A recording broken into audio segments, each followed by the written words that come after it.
আমার রিলেভেন্সটা কয়েক হাজার লিখিত কনফারেন্স আমার কাছে করতে হবে না, আপনি জনগণের কাছে আপনি আমার সাথে কি যেটা আপনার ব্যবস্থা করা হচ্ছে আমি কি করবো? আইনের মাধ্যমে আপনার দেওয়া হবে হবে। আমি কে?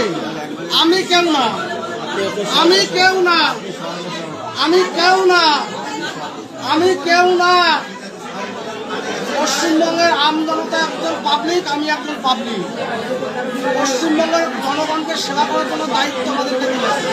আমি একজন সেবক, শোনেন সব কথাবার্তা আমার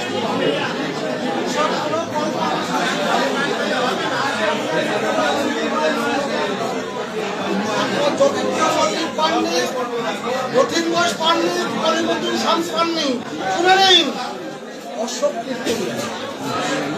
নামটাই যথেষ্ট। আপনাদের বোঝা উচিত ছিল